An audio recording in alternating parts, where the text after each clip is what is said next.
I've added a number of items to this web page. If you start from the top, on the right side you'll see that I have an HTML document open, and I'm using Notepad++ to edit this document. On the left side of the screen I have Internet Explorer version 8 open with the contents of my web coding shown on the page. And so starting from the top, I open an HTML document. Going all the way down to the bottom, I also mark its close, and I do this by putting the / in front of the word HTML and then enclosing that between the less than and the greater than signs that we have listed there. And then I have a title for the web page. Now look closely at Internet Explorer's tab on the left side of the screen, and it shows this is a web page title. And so that's how you can change what shows on the tab for each web page that you open through the title. In my Notepad++ document, I end my title as you see here.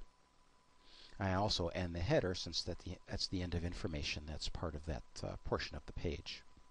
In the body, we have typed, this is the body of the web page, and now using an inline tag, I typed in I wanted this text to be bold in appearance, and we have a bold and an end bold around that sentence. And notice how that looks on the left side of the screen in the browser. If I want this to be on its own separate line, what I would need to do is enclose it either in a start and end paragraph tag or put a line break there.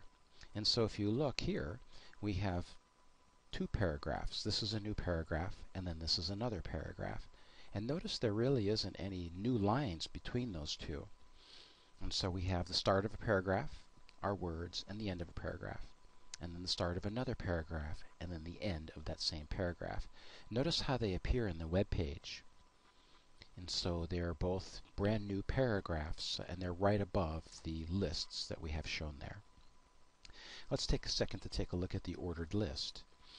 This ordered list that we have, and if you look on the left side, you'll see that we have the first item in the list, number 1, and that's what makes it an ordered list, because it shows 1, 2, 3, 4, the numerical order.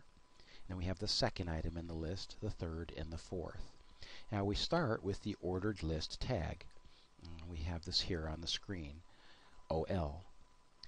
For each line item, we have to begin the line item, and then enter our text for the line item, and end the line item with the closing tag, and we did that for each item.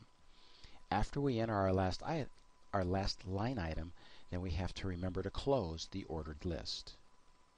An unordered list is a bulleted list, typically, and you can change that. That appears here in the web browser. Notice that we have bullets, and there's no particular order indicated. It's not 1, 2, 3, 4 or anything like that. And we accomplish this, if you look in the Notepad+ document, in very much the same manner that we created an ordered list. And so we start with the unordered list command, and then we close it. And in between, we list each of our line items as we did before. Next, I close the body, and then close the HTML document. Now if I make a change here, and I'm just going to delete this fourth item in the list, and I can delete the blank line to keep it clean, and then I'm going to save what I did, Control S, click on my web page, press F5 to refresh it. Notice how the fourth item is gone. And so when I make changes in my HTML document, in this case through Notepad++, I save the changes, go to the web page, click on it, and then press F5 to refresh it.